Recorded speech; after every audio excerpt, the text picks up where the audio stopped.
It's been 8 weeks since we've met together in this church in White Salmon.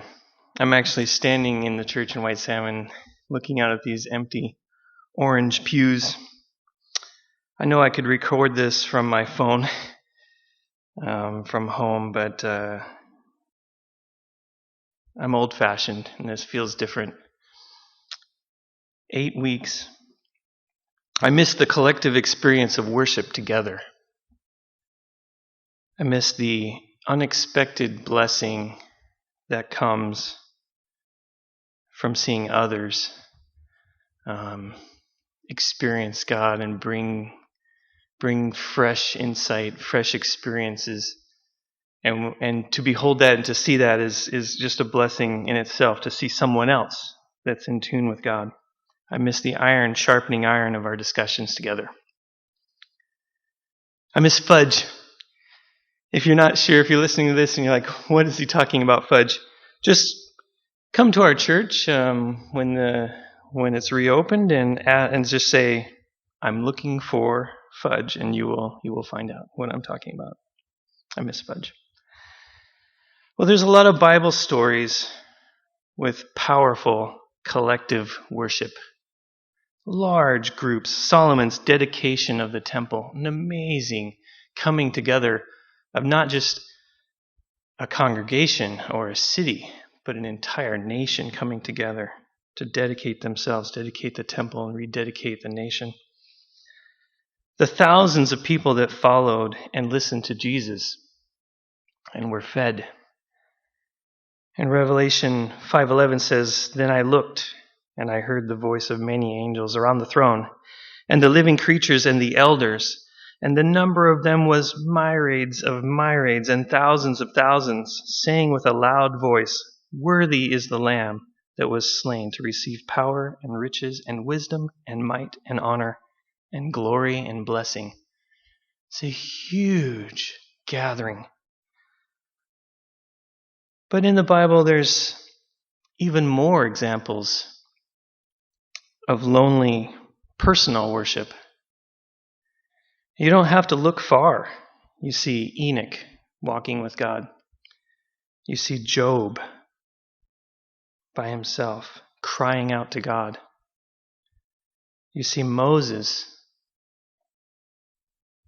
led out away from Egypt, out into the wilderness, not for 40 days, not for a year, not for 8 weeks like we are here, but for 40 years to tend to the sheep and to learn the deeper personal relationship with God, the deeper truths. You see Jacob fleeing from his brother, sleeping on the ground with a rock as his pillow, and God meets him there, alone. And after that, Jacob recognizes that God had been in a place, and he dedicates that place as Bethel, the house of God. There's nothing there. It's rocks, grass. But that's where God came and met Jacob. You see Daniel pulled from his family, from his worship community, into a faraway land for the rest of his life. He longed to come back to worship in the sanctuary of God. Daniel, though, got stronger in his isolation. He and his close friends stayed true. You see Jesus always separating himself from the crowds and going up to pray. You see him going and meeting with a single woman at the well. Small, personal experiences. And you see him both with large groups, with thousands, and also by himself. And finally, John the Revelator, alone on an island, writing the book of Revelation.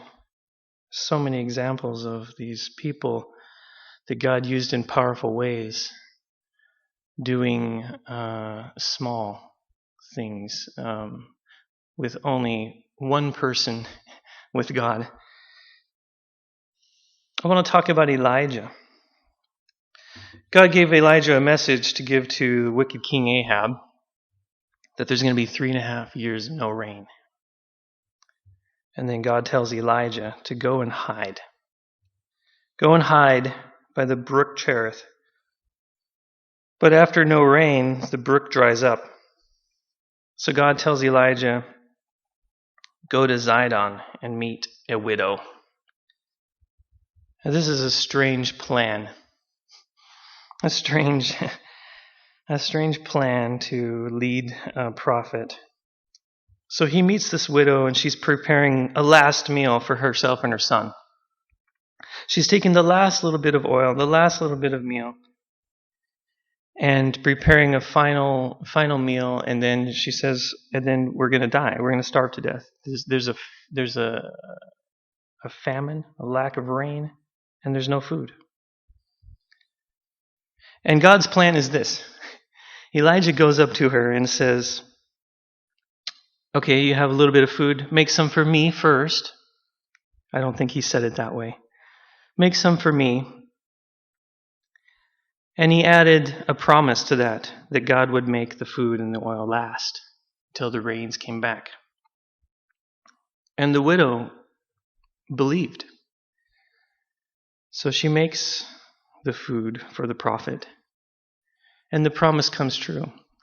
And the oil does not run out, and the grain does not run out. But then another test of her faith comes, and her son dies. And she says to Elijah, what have I to do with you, man of God? Did you come to bring my sin into remembrance and to slay my son? And this is a question of despair of a mother that just lost her son, of a widow. And the answer of God is, of course, no. God answers this question using Elijah again, who laid on that child 3 times. 3 times Elijah cried out to the Lord, lays prostrate on this boy, and brings his life, and his life is brought back, and he delivers the boy to his mother. And much time passes, probably a year or more, and God sends Elijah back to King Ahab.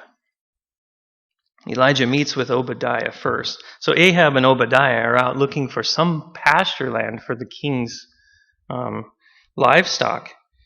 And Obadiah works for the king, and Obadiah is actually a good man who has fed and harbored prophets of God. But Elijah meets Obadiah. And it seems like in this whole story, God has little tests of people's faith to bring them a little bit closer, a little bit stronger in their faith. As the faith is tested, it's like a muscle, it gets stronger. So Obadiah meets Elijah. Elijah meets Obadiah first. And Obadiah is not happy about this. Obadiah says, what have I sinned that you would deliver me, thy servant, out of the hand of Ahab to slay me? For Obadiah continues, as the Lord lives, as the Lord thy God liveth, there is no nation or kingdom where my Lord, talking about Ahab, has not tried to find Elijah. And when they said, he is not here, he took an oath of the kingdom and nation. And they didn't find you anywhere. And now you come to me and say, behold, go and tell Ahab that Elijah's here. And Obadiah is worried because he says, as it shall come to pass, as soon as I leave and go tell Obadiah, as soon as I'm gone from thee, that the Spirit of the Lord will carry you whither I know not. And so when I come to tell Ahab, and he can't find you, he'll slay me. And Obadiah is worried about his life. And finally, Elijah straightens these things out by taking a promise to Obadiah that he won't be carried away. He won't leave. He will show himself to Ahab. And Elijah gives his request to Ahab, and he says, everybody, gather everyone on Mount Carmel, and we will see who is the true God, the God of Baal that everybody is following after, or the living God, the God of Abraham, Isaac, Jacob. And so this is the famous part of the story, right? There's two sacrifices. He says there's two sacrifices, and the one who answers with fire is the true God, right? The prophets of Baal dance, and they plead, and they yell, and they cry out. They cut themselves, but there's no fire. And I'm sure Elijah's watching them carefully to see if they've got any matches under their robe that they're going to try to sneak and make a fire from some trick, right? But they don't. They're not able to make a fire. They do this all day long. And finally, at the end of the day, Elijah has them douse the altar with water twice. And then he prays. He prays this short prayer. Hear me, O Lord, hear me, that these people may know that you are the true God, and that you have turned their heart back again. Whoa! Then there's fire. Fire comes out of the sky. Bam! It torches the altar, burns it up, burns the sacrifice, turns all the water to steam. Everything is gone, and people are just laying on their faces. And they said, the Lord, He is the God. The Lord, He is the God. That's all that comes out of their mouths.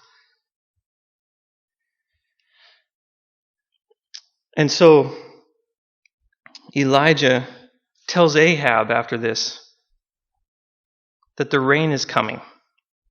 And then Elijah, in faith, tells in faith that Ahab, the rain is coming. And he goes up on the mountain to pray. And Elijah prays once, nothing yet.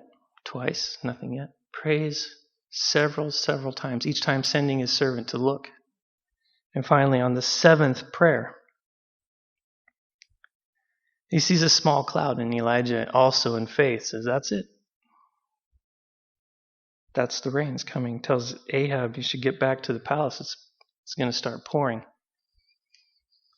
And so Elijah is demonstrating over and over and over the faith, demonstrating the power of God. So the king now is having trouble that night in the storm, getting his chariot and finding his way back to the palace. And there's a little lesson here for us as well. Elijah doesn't come up to the king and say, I told you so. Instead, Elijah acts as the servant and runs ahead of the chariot and leads the king. No matter what you think of the leaders that we are under, the example of Elijah is to respect them and help them. King Ahab gets to his palace, and Elijah spends the night outside the palace in his cloak. And the nation, the people, I'm sure, the news is spreading about the powerful thing that God just did. And God is about to do another powerful thing. He's about to defend Elijah against the wicked Queen Jezebel. Ahab tells Queen Jezebel all that happened. And she, instead of turning her heart with logical evidence of the true certainty of God and the complete lack of power in the prophets of Baal and their methods and their idols and their ways, she is enraged and she pledges to kill Elijah by that time the next day. God is about to protect Elijah and settle this thing once and for all. But Elijah runs. He hears about this pledge on his life, and he runs. He goes to Beersheba and leaves his servant there. He really runs. He leaves his servant there and goes another day into the wilderness.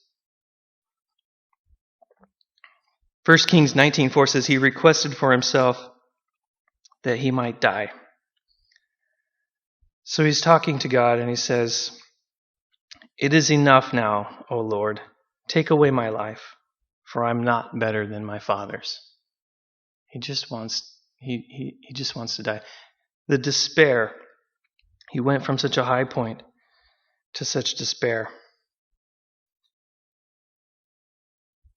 An angel comes and feeds him. And Elijah sleeps. And the angel says, you have a journey to make, but you're not strong enough, so I need to feed you. The angel feeds him a second time and brings Elijah on a 40-day journey to a cave. Verse 9 says, the word of the Lord came to him, and he said unto him, what are you doing here, Elijah? And maybe God has asked you a question like that. What are you doing? Don't you remember the great things that God has shown you? The powerful ways that God has used you? The powerful ways God has used people that you know directly. And yet sometimes we forget. If you forget something, all of the things that God has done for you, and you find yourself feeling in despair, you are not alone. It's what Elijah felt as well. Elijah answers God and he says, the children of Israel have forsaken your covenant, thrown down your altars, and slain your prophets with the sword.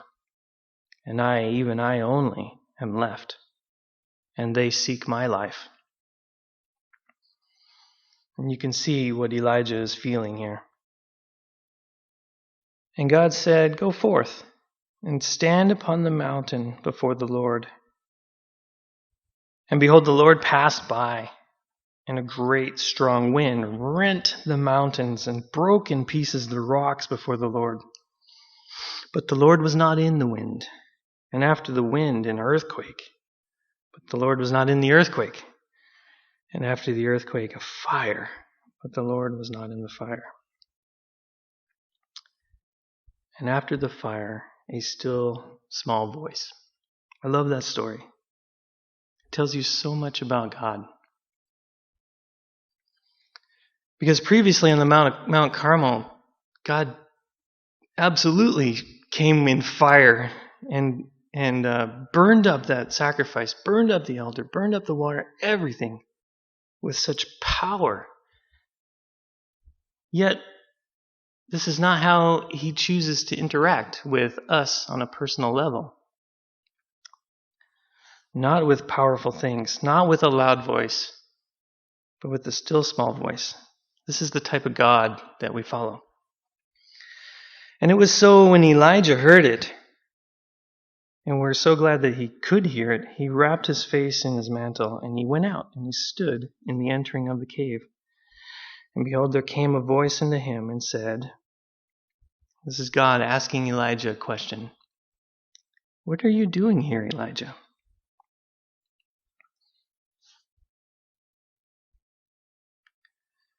And so God sends Elijah back to anoint kings, back to relay messages. And God tells Elijah, yet I have left me 7,000 in Israel, all the knees which have not bowed to Baal, and every mouth which has not kissed him. So God reminds Elijah, no, you're not the only one. And despite feeling as though everything is lost, God is saying, you don't know.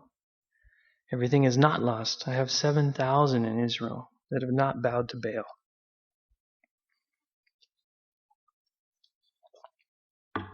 What do we learn from this story? How does this apply? You are not alone, even if you may feel alone. If you feel lonely, abandoned, anxious, this is what the heroes in the Bible also felt. God uses times of solitude to teach us things, just as he did throughout the Bible. It is a method. We like to be busy. We like to get things done. We are productive creatures, and we like to get involved in our work. But God uses solitude, times of solitude, to teach us things. He teaches us that what we think is important is not always what God thinks is important. Our priorities are not always aligned, and our vision is not always very good to see what is really going on. Again, it's like Jesus going out of his way to a place where he could meet one woman at a well. It doesn't seem like a good plan. It doesn't seem like a solid way to reach people and to tell people the good news and to set things straight. And instead he goes to one woman by a well. We learn in times of solitude that you are really never alone. You are not. Recall Psalms 139 is a great passage about this. And David writes, "Where can I go from your spirit, or where can I flee from your presence? If I ascend into heaven, you are there. If I make my bed in hell, behold, you are there. If I take the wings of the morning and dwell in the uttermost parts of the sea, even there your hand shall lead me, and your right hand shall hold me." And finally, we learn from Elijah especially, listen. You have to listen for the still small voice. If you're going to hear what God has for you, it's not going to be with a shout. Listen for the still small voice. And in order to hear the still small voice, you've got to separate yourselves from all the other distractions and loud things. You've got to give yourself the time for the quiet so that you can hear it. We can't meet together right now. This church is empty. But this is an opportunity that may come only once in your lifetime. A real opportunity to turn down all the noise of the world and communicate with God. And to really be just you and Him. I read this morning that the sanctuary is an important place. In the sanctuary, in the Old Testament times, had a very structured order and placements, and everything was a certain way, and there was reverence, and that we should have that in our sanctuary now. And I read that the house is a sanctuary for the family. And where you are is a sanctuary. It's the place where you meet with God. And God meets with you. And I want to challenge you for something. I want to challenge my friends. So a normal Sabbath morning, we would all get up we'd get up in the morning and we would be here around 9:30. In the morning, we would stay until about 12. We would have lunch, maybe potluck together. So you have at least 2.5 hours that you would normally spend on a Sabbath morning. I challenge you to go to a quiet place, and you had what would have been 2.5 hours of worship together, study together. Take an hour today and pray. You have this gift of this time. You have this gift of time. You have an account of time and lots of ways to spend it. But this is a chance to take some of that time that you would have spent in other ways, normal ways of worshiping and gathering together and studying. Take some of that time of your 2.5 hour bank and pray. And if you're like me, I don't always think of a way to pray for an hour. A sweet hour of prayer, as the hymn says. But actually, when I start, it flows. It comes out. As a family, we've been working on taking time on Sabbaths to take longer prayers, one-on-one. And you can start with the things you're thankful for. If you're looking for things and ways to pray, start with the things you're thankful for. And that can go on for quite a while. Think about the things that God has done for you in the past. Bring those to memory and thank Him for that. You can talk to God about your needs. And God is not disturbed by your needs. If you raise issues to Him, you're upset about something, you have needs, that does not drive Him away. He knows you. He loves you. Talk about the needs of others. Talk about our leaders and pray for our church. Pray for the leaders of our church. Pray for the leaders of our nation during this pandemic. Bring your requests to God. Bring your request of forgiveness. As Jesus' example, forgive us of our debts as we forgive our debtors. Request revival in your heart. Ask God to give you a heart for people around you as God sees them, so you will see them as well. Bring these things to God. Take time to talk to Him.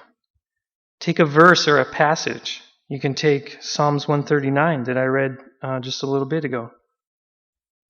Take a passage from the Bible and let it inspire you and things that you can pray to Him about and get close to God. This is a time, and I pray that we fill, as a church, that we fill our lamps with oil in this time. That this will be a time when we have full lamps, as the parable references in the parable of the 10 virgins. That it will not be said of us that we knew the truth and we knew what is right and we were used by God, but we didn't get to know Him. Let that not be said of you. Instead, take time one-on-one with God today.